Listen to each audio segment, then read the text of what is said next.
السعادة. دورنا بكل مكان، يا الله تعبنا، يا الله تعبنا.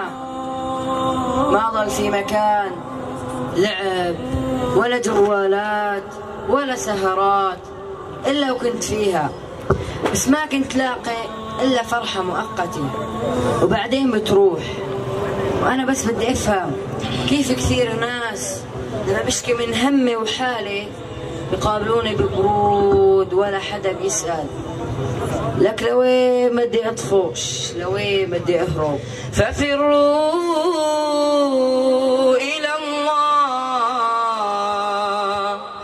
ففروا إلى الله إني لكم منه نذير مبين. يا غالي اسمع مني نصيحة، نحن هون في كون خلق الله عز وجل وأوجده، هو يعلم بحالنا شو يلي بيسعدنا وشو يلي بيزيد همومنا. عمرك يا غالي شفت لي واحد بيشتري براد أو أي جهاز من شركة ويروح ياخذ كتالوج من شركة تانية؟ اسمع يا غالي، اسمع شو سبب السعادة. من عمل صالحا من ذكر أو أنثى وهو مؤمن فلنحيينه حياة طيبة ولنجزينهم أجرهم بأحسن ما كانوا يعملون. يعني اللي بيعمل صالح يا رب سواء كان رجل أو امرأة بده يحيا بأحلى عيشة. طيب شو سبب التعاسة والهموم والغموم؟ ومن أعرض عن ذكري فإن له معيشة ضنكا ونحشره يوم القيامة أعمى قال رب لم حشرتني أعمى وقد كنت بصيرا قال كذلك أتتك آياتنا فنسيتها وكذلك اليوم تنسى. أنا بفهم من كلامكم إنه الشيء اللي عم يصير فيني كله بسبب البعد والإعراض عن الله عز وجل. طيب وشو مشان الناس الآن كثير أغنياء وسعداء ما لهم أهل الطاعات ولا المساجد؟ يوم ينفخ في الصور ونحشر المجرمين يومئذ زرقا، يعني زرقا وجوههم من الخوف يوم القيامة. يتخافتون بينهم إن لبثتم إلا عشرا. ويقول الله عز وجل يبصرونهم يود المجرم لو يفتدي من عذاب يومئذ ببنيه وصاحبته وأخيه وفصيلته التي تؤويه ومن في الأرض جميعا ثم ينجيه. هذا المجرم الذي ترك طاعة الرحمن في الدنيا يتمنى لو أنه ترك كل شيء، نعم كل شيء، حتى يغفر الله ذنوبه ومعاصيه، ولكن هيهات هيهات. يا غالي الدنيا ما بتساوي عند الله جناح بعوضة. يقول النبي صلى الله عليه وسلم لو كانت الدنيا تساوي عند الله جناح بعوضة ما سقى منها كافر شربة ماء. فالله عز وجل قد يمهل الإنسان حتى يعود ويتوب إليه، وقد يستدرجه أيضا بملذات الدنيا حتى يهلكه ويأخذه. ولو يؤاخذ الله الناس بما كسبوا ما ترك على ظهرها من دابة ولكن يؤخرهم إلى أجل مسمى فإذا جاء أجلهم فإن الله كان بعباده بصيرا. الله يجزيكم الخير، ذكرتونا بكثير أشياء كنت ناسيها وغافل عنها.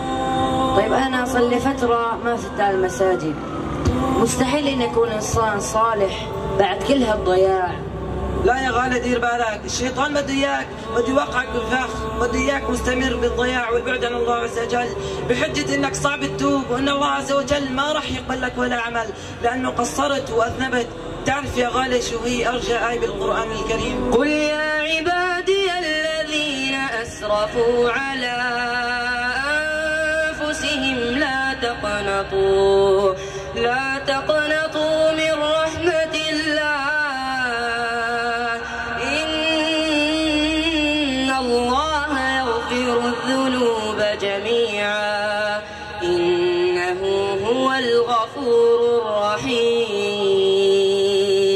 يا الله أحلى هالكلام، شو في طمأنينة وراحة للنفس، أحلى من الأغاني والموسيقى اللي سببت لي الهموم والأحزان. الذين آمنوا وتطمئن قلوبهم بذكر الله، ألا بذكر الله تطمئن القلوب.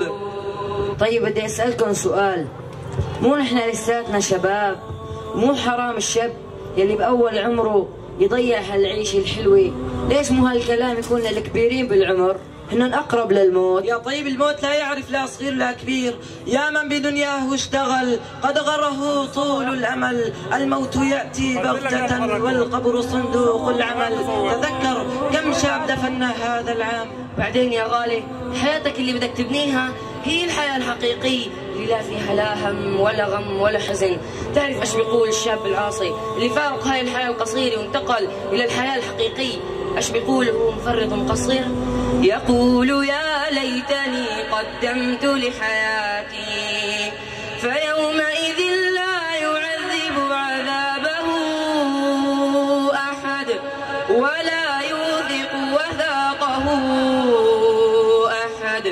يا أيتها النفس المطمئنة ارجعي إلى ربك راضية مرضية فادخلي في عبادي وادخلي جنتي. يا رب بدي أتوب، يا رب توب علي، بس يا شباب خايف ينتهي عمري وأنا لسه ما تبت، عجب لسه في مجال التوبة. يا غالي الفرصة مستمرة حتى تخرج الروح لبالها، ثم بعد ذلك ينتهي الاختبار ويبدأ الحساب، فإما العقاب أو الثواب. وجاءت سكرة الموت بالحق ذلك ما كنت منه تحيد ونفخ في الصور ذلك يوم الوعيد. وجاءت كل نفس معها سائق وشهيد. لقد كنت في غفلة من هذا فكشفنا عنك غطاءك فبصرك اليوم حديد. يا رب يا رب يا رب أشهدك أني تبت إليك، أشهدك أني تبت إليك.